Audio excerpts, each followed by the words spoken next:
Good evening, student. This is Mohammad Shazir from Revolution Academy.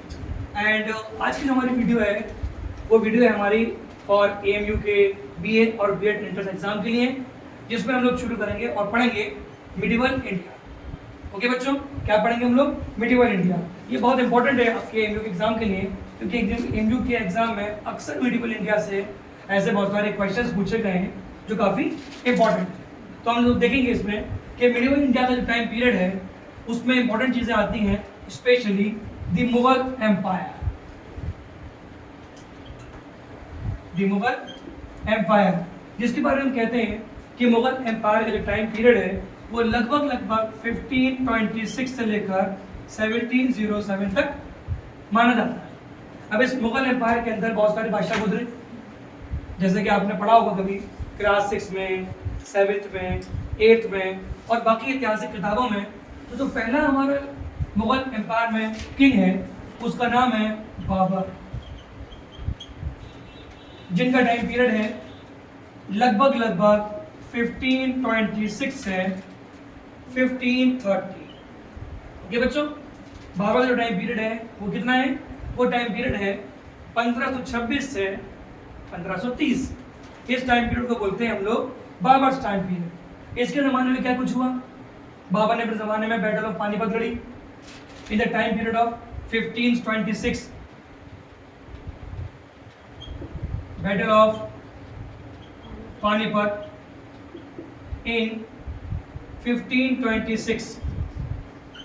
ये कहा जाता है कि बाबर का ज़माना स्टार्टिंग से लेकर 1530 तक का ज़माना लड़ाइयों का ज़माना था। 26 में लड़ाई हुई, फिर 27 में हुई, that it is called the battle of Khanwa.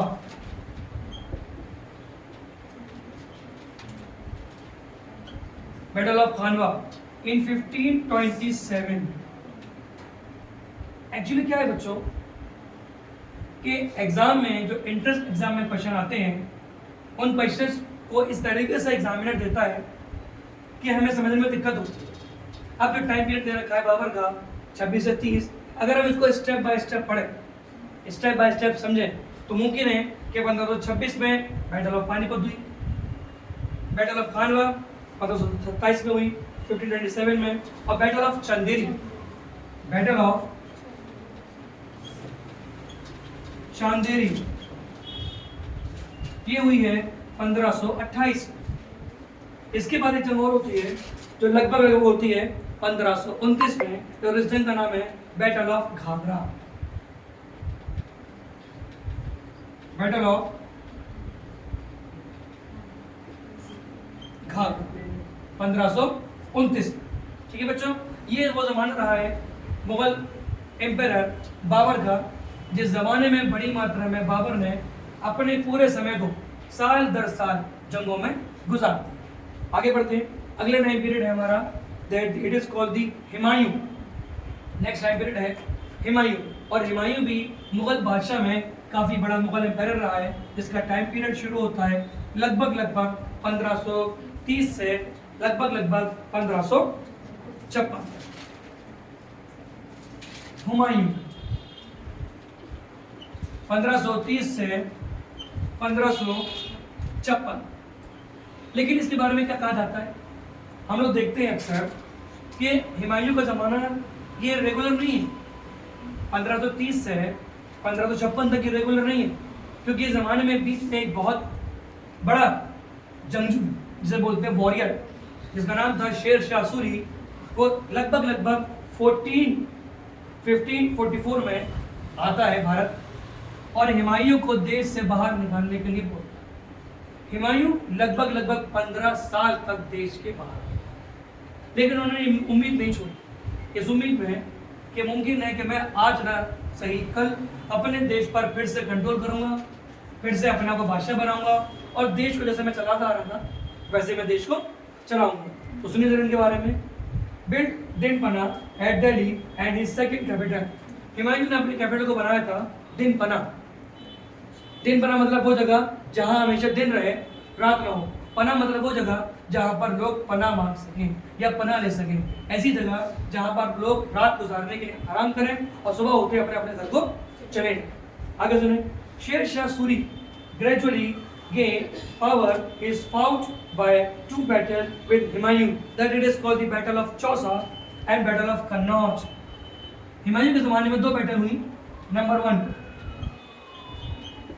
Battle of Chausa and battle of Kannauj. Kannauj इसका टाइम पीरियड है लगभग 1539 और ये है 1540। ओके बच्चों, मीन्स कि हुमायूं ने दो जंगें लड़ी, बैटल ऑफ चौसा और battle of Kannauj. And we are very aware that Kannauj is a city which is situated in UP, which is very famous for the perfumes and fragrance. Okay बच्चों, हुमायूं के बारे में कहा जाता है कि हुमायूं बहुत धार्मिक था, बहुत ज़्यादा मज़हब का दीवाना था। मज़हब में वो इस कदर अरश बस गया था कि वो सुबह से लेकर शाम तक खुदा की इबादत करता था। एक बार का जिक्र है कि हुमायूं का बेटा हुआ, जिसको हम लोग हिस्ट्री में अकबर द ग्रेट बोलते हैं। अकबर के पैदा होने के बाद अकबर बीमार हुआ, बच्चा ही था छोटा सा, तबीयत खराब हुई। हुमायूं को ये लगा कि शायद मेरा बेटा बच नहीं पाया, इसलिए हुमायूं ने उसको चरपाई पर लिटाया और चरपाई पर लिटाकर उसके चारों तरफ गोल चक्कर लगाए और ये दुआ मांगी, हे परवरदिगार, तुम मुझे उठा ले और मेरे बदले मेरे बच्चे को जिंदगी दे। दुआ कबूल हुई। ऐसा हुआ कि अकबर आहिस्ता आहिस्ता ठीक होता चला गया और हुमायूं आहिस्ता आहिस्ता बीमार होता चला गया। और आखिर में क्या हुआ कि जो ज़माना था उसका 1556 का ज़माना, ये डेट हो गया था इस बिहाफ पर कि ये अपने लाइब्रेरी में कुछ किताबें निकाल रहा था। उस लाइब्रेरी में बाई चांस जो लैडर होती है, जिसे हम लोग बोलते हैं नसनी, वो फिसल गई, जैसे वो गिर पड़ा और गिरते ही उसकी मौत हो गई। ये कहानी है हुमायूं की। अब हम जो अगला बादशाह पढ़ेंगे इसको बोलते हैं हम लोग अकबर द ग्रेट। ये वो टाइम पीरियड है हिंदुस्तान का जिस टाइम पीरियड पर हिंदुस्तान में सोने के सिक्के चला करते थे। आप थोड़ा गौर से देखिएगा, अगर हम बात करें वर्ल्ड हिस्ट्री की या वर्ल्ड लेवल पर, तो यूएनओ ये बात करता है कि we are the follower of peace and security. UNO का जन्म जो हुआ है वो हुआ है 24 October 1945 after the second world war.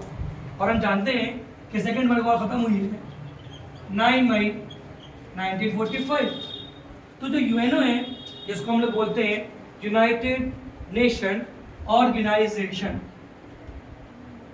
किस लिए बनाई गई थी सेकेंड वर्ल्ड वॉर के बाद? ये इसलिए बनाई गई थी बच्चों कि सेकेंड वर्ल्ड वॉर के बाद पूरी दुनिया में जो तबाही फैल गई थी, अमेरिका ने जापान के हिरोशिमा और नागासाकी पर जो एटॉमिक बम फेंक दिए थे, उससे जो एक तबाही फैली पूरी दुनिया में, उस तबाही को दोबारा ना हो या उस जैसी तबाही दोबारा ना हो, इस बिहाफ पर यूएनओ बनाया।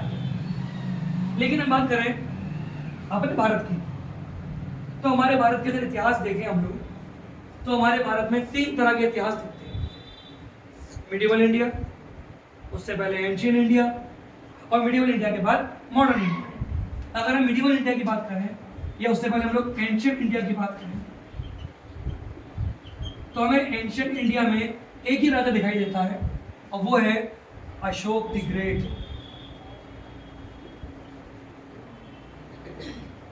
ये पूरे एंशियंट इंडिया में दिखाई देता है क्योंकि अशोक ने अपनी पूरी जिंदगी, इसके बारे में कहा जाता है कि अशोक ने बड़ी मात्रा में जंगें लड़ी, हजारों लोग मारे गए उसकी फौज के, लाखों लोग मारे गए। लेकिन एक जंग उसकी जिंदगी में ऐसी आई जिसमें उसको एहसास हुआ कि यार मैंने गलत किया, मैंने अपने आप को जीतने के लिए अपने 1 लाख सिपाहियों को मार दिया, ये गलत। उसके बाद से अशोक द ग्रेट ने यह एहसास कर लिया कि मैं अब लड़ाई नहीं लड़ूंगा, मैं बौद्धिज्म को अपनाऊंगा और बौद्धिज्म को अपनाने के बाद पूरी दुनिया में पीस एंड कीपिंग की बात करूँ, मैं पूरी दुनिया में अमन चैन की बात करूँ। अगर हम बात करें मिडिवल इंडिया की, अगर हम मिडिवल इंडिया में देखें तो यहाँ हमें अकबर द ग्रेट दिखाई देते हैं। ये वो बंदा रहा है Akbar the great Mughal empire के अंदर जिसने भी कभी भी लोगों को परेशान नहीं किया, हमेशा पीस एंड कीपिंग की बात की, हमेशा ये बात की कि दुनिया में अगर जीना है तो लोगों से प्यार करो, लोगों को अपना बनाना है तो उनसे मोहब्बत करो। लड़ाई लड़ने से, जंग लड़ने से, आपसी झगड़ों से किसी का फायदा नहीं होता है। इसी पे आप पर अकबर द ग्रेट को हम लोग मिडिवल इंडिया में अपना पीस कीपिंग किंग मानते हैं। अगर हम बात करें मॉडर्न इंडिया की, तो मॉडर्न इंडिया में हमें कौन दिखाई देता है? मॉडर्न इंडिया में हमें मोहनदास करमचंद गांधी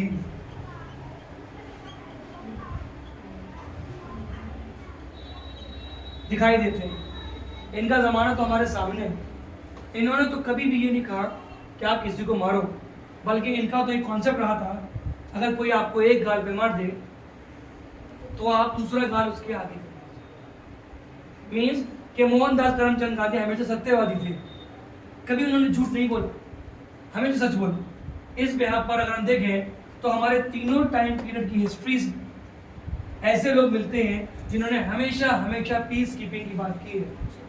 यूनाइटेड नेशन तो अभी बना है 1945 में, लेकिन हम लोग अगर अपना इतिहास देखें तो भारत तो वो देश रहा है जिसने जन्मों जन्मों से, या अगर मैं कहूँ जिसने अपने ऐतिहासिक समय से हमेशा पीस कीपिंग की बात की। ओके बच्चों, तो हम शुरू करते हैं अकबर द ग्रेट।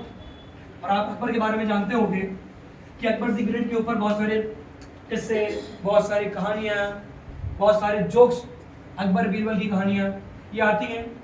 वो अकबर की ज़िंदगी का एक पहलू है, लेकिन हम ये जो पढ़ेंगे वो एज ए मिडिवल इंडिया में एज ए एंट्रेंस के पर्पज से पढ़ेंगे कि अगर सवाल आता है अकबर द ग्रेट से तो उस क्वेश्चंस को हम लोग किस प्रकार डील करें। ओके बेटा, तो हम शुरू करते हैं बच्चों। अकबर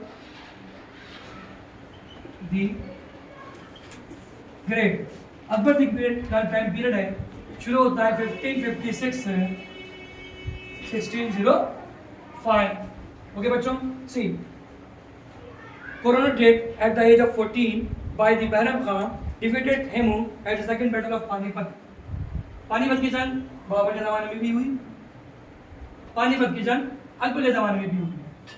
तो कभी कभी ये बात हमारे मन में आती है, क्या पानीपत का मैदान इसलिए बनाया गया कि उसमें जंगें हों? तो ये अभी कहना जल्दबाजी होगा कि वो किस लिए बनाया गया, लेकिन हम लोगों ने देखा है कि हमारे मिडिवल इंडिया के टाइम पीरियड पर और मॉडर्न इंडिया के टाइम पीरियड पर पानीपत के मैदान में काफ़ी जंगें हुई हैं। अकबर जब 14 साल के थे, कुछ जगह पर 13 ईयर मिलता है, कुछ जगहों पर 14 ईयर मिलता है। ये कहा जाता है कि अकबर को 13 साल की उम्र में या 14 साल की उम्र में बैरम खां, जो कि अकबर का अतालिक था, अतालिक मतलब गार्जियन, क्योंकि हुमायूं का इंतकाल हो चुका था, हुमायूं जिंदा नहीं थे, अकबर छोटे थे, इस बिहार पर अकबर को पालने की जिम्मेदारी बैरम खां के पास थी। लेकिन बैरम खान ने अकबर को बड़े प्यार से पाला। पालने के बाद अकबर जब इस काबिल हो गए कि उसको बादशाह सौंप दी जाए, तो बैरम खान ने उनको बादशाह सौंपी। लेकिन अकबर बचपन से ही बड़े दयालु किस्म का बादशाह रहा, उसने कभी भी किसी से जंग लड़ने की बात नहीं की। वो ये बोलता था कि अगर कोई बंदा गलती करता है या किसी ने अगर मुगल एम्पायर पर हमला करना चाहा है तो पहली बार में उसको माफ़ कर दो ताकि वो दोबारा गलती ना करे। सुनिए आगे। बैरम खां conquered Malwa in 1561, defeated Baz Bahadur, followed by Gad Katanga, ruled by Rani Durgavati at Chittor Rajasthan में, रणथंभौर एंड कैलेंजर गुजरात, मेवाड़ में battle of Haldi Ghati, Akbar and Rana Pratap, Kashmir, Sindh and असीमगढ़, ये सारे के सारे एरिया अकबर ने अपने टाइम पीरियड पर कंट्रोल किए। ठीक है बच्चों, अब आगे सुने अकबर ने क्या कुछ बिल्डिंग बनवाई, अकबर ने कौन कौन से इलाके बनवाए, अकबर के खास खास फतवात जो हम लोगों ने पढ़ी। अब हम पढ़ेंगे अकबर का वो ज़माना जब अकबर ने पूरे इंडिया में बहुत सी जगहों पर अपनी अपनी तारीखी इमारतें बनवाई। जैसे कि पहला है बुलंद दरवाज़ा, बुलंद दरवाज़ा, ठीक है। ये दरवाज़ा अकबर ने लगभग 1572 में, ओके बच्चों, 1572 में बनवाया।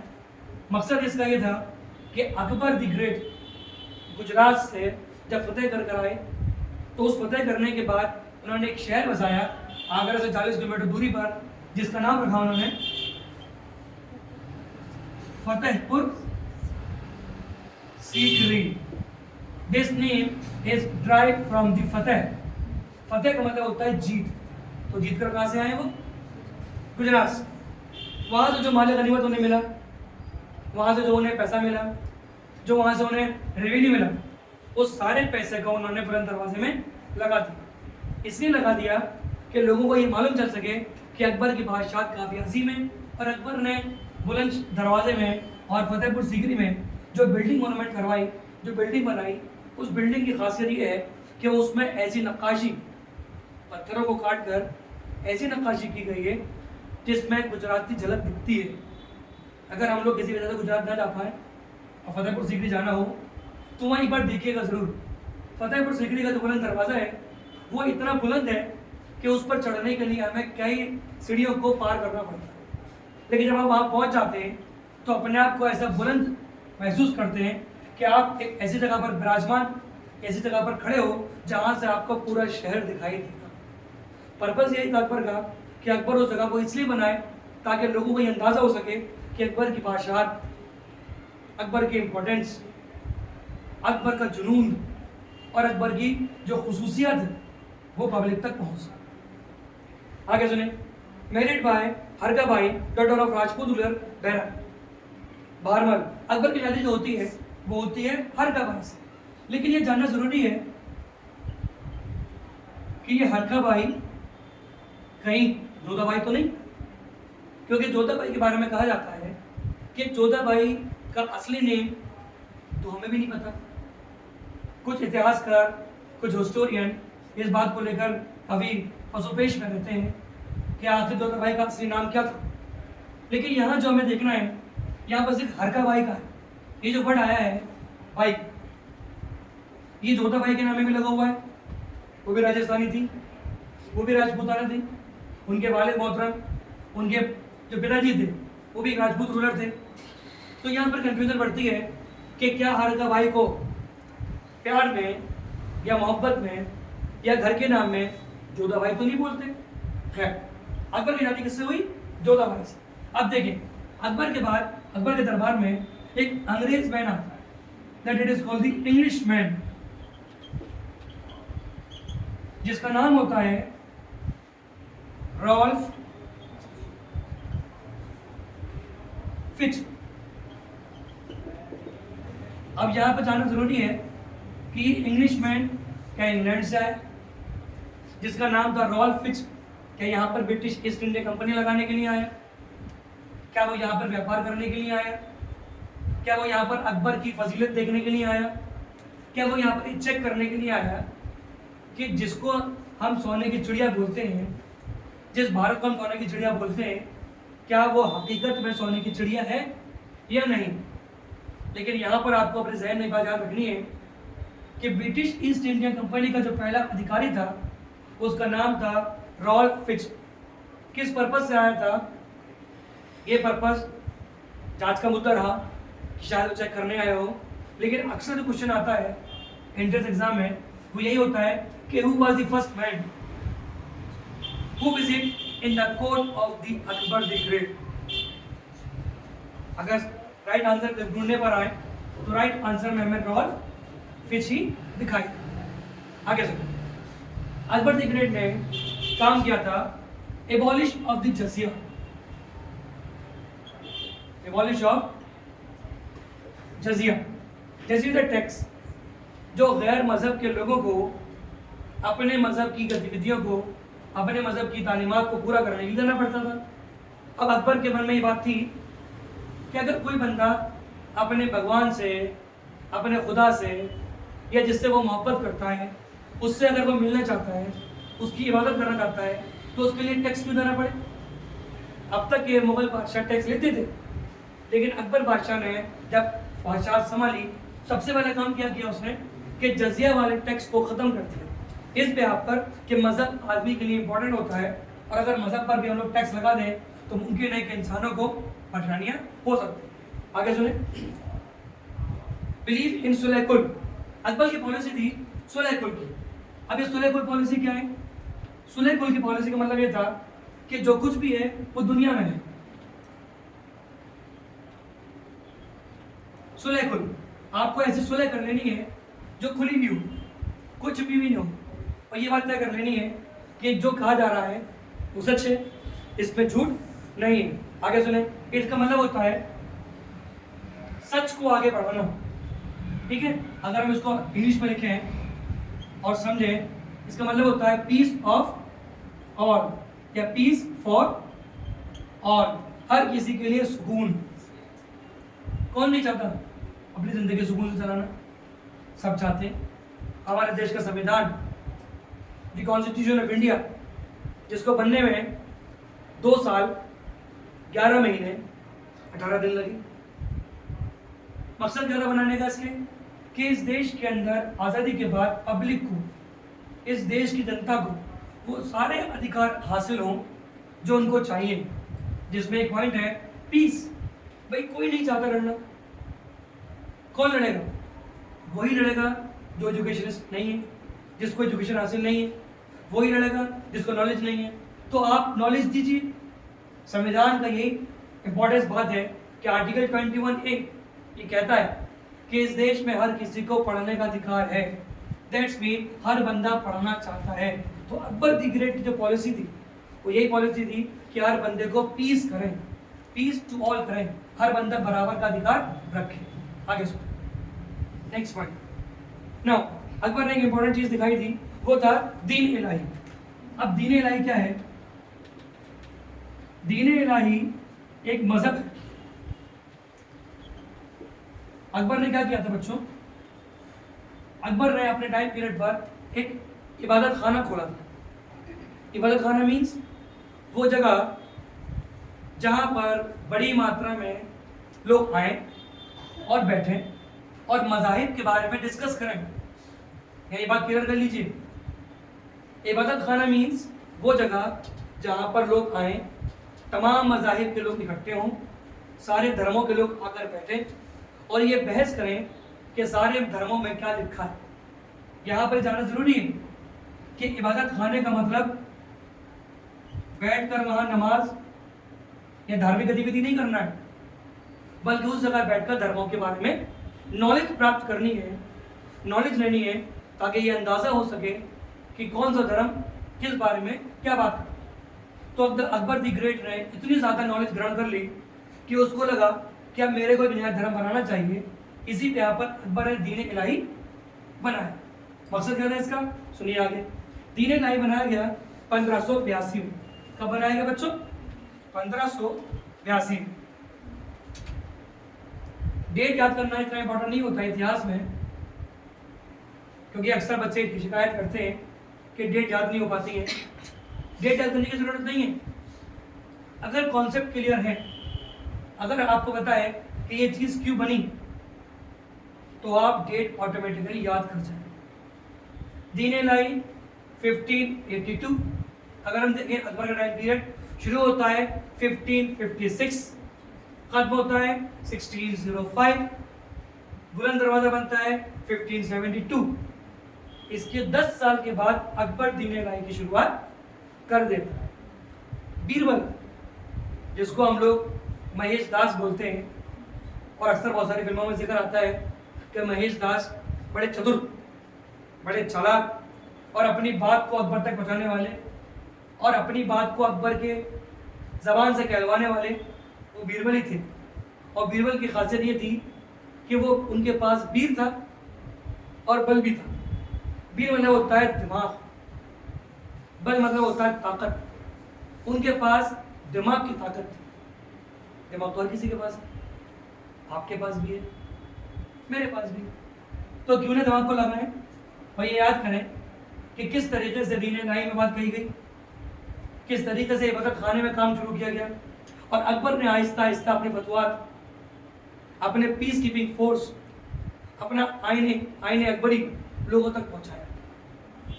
अबुल फजल, जो कि अकबर का 9 रत्न में से एक शख्स था, नाम था उसका अबुल फजल। ये अकबर के नवरत्नों में से एक। इसी बंदे ने लिखी थी आईन अकबरी। आईन अकबरी, जिसमें अकबर का पूरा आईन, आईन को बोलते हैं हम लोग हिंदी में संविधान, इंग्लिश में बोलते हैं कॉन्स्टिट्यूशन। अकबर के ज़माने में जो राजा टोडरमल ने ज़मीन के तरीक़े बताए, रेवेन्यू कलेक्शन के तरीक़े बताए, ज़मीन को नापने के तरीक़े बताए, लगान लेने के तरीक़े बताए, वो सारी बातें अबुल फजल ने आईन अकबरी में लिख दी। अकबर के जो नवरत्न थे उसमें 9 लोगों का नाम आता है। मैं 1 बाय 1 आपके सामने पेश करता हूँ, आप चाहे इसे लिख लीजिए, चाहे आप। पहला नाम आता है अबुल फजल, दूसरा है फैजी, तीसरा है बीरबल, चौथा है तानसेन। अब उसके बाद आते हैं अब्दुल रहीम खान खाना, मुल्ला तो प्याजा, राजा मान सिंह एंड फ़कीर अजीज़ुद्दीन। ये वो खास लोग थे अकबर के, जो अकबर के साथ रहते थे और अकबर इनको पसंद भी करता। ठीक है बच्चों, ये टाइम पीरियड है अकबर का। अकबर की मौत नेचुरली थी, कोई बीमारी नहीं थी उसको, ना ही वो किसी सीढ़ी से गिरा, ना ही किसी ने उस पर हमला करके उसको मारा। नेचुरल डेथ थी। और अपने वक्त जाने से पहले वो अपने बेटे, जिसका नाम है जहांगीर, जहांगीर को अपॉइंट कर जाता है as a king of the India. तो मुगल सल्तनत का जो दूसरा, जो अकबर के बाद का बादशाह है, उसका नाम है जहांगीर। ठीक है बच्चों, नाम है जहांगीर। इनका टाइम पीरियड शुरू होता है 1605 से 1627। अकबर द ग्रेट के तुरंत बाद अकबर का टाइम पीरियड 1605 में खत्म हो जाता है और अकबर द ग्रेट के बेटे, जिसको अकबर प्यार से शेखू बोलता था या कभी कभी सलीम बोला करता था, उसका टाइम पीरियड है 1605 टू 1627। इसमें खास बात ये थी कि जहांगीर ने अपने वालिद मोहतरम, अपने पिताजी अकबर के दीन इलाही को पहले ख़त्म किया, क्योंकि जहांगीर का जो रूल करने का तरीका था वो अलग। जहांगीर ने खुद को टाइटल दिया था जहांगीर। जहां का मतलब होता है दुनिया, गीर का मतलब होता है फतह करने वाला। ये समझता था कि मैं दुनिया को फतह करने वाला बादशाह हूँ और मेरी सल्तनत अजीम शान सल्तनत है जो दुनिया में कभी ख़त्म नहीं होगी। ऐसा तो मुमकिन नहीं है। जब अकबर द ग्रेट की नहीं रही, अशोक द ग्रेट की नहीं रही, हुमायूं की नहीं रही, बाबर की नहीं रही, इल्तुतमिश, अगर आपने पढ़ा हो इल्तुतमिश के बारे में, जो हमारे भारत में सल्तनत दिल्ली या दिल्ली के सुल्तान, जो बहुत बड़ी सल्तनत के बानी थे, जब उनकी सल्तनत नहीं रही तो इनकी भी नहीं रहेगी। समय शुरू होता है समय इनका 1605 में, खत्म होता है 1627 में। सुनिए, इनका जो पहला पॉइंट है, पहला पॉइंट ये है कि एग्जीक्यूटेड द फिफ्थ सिख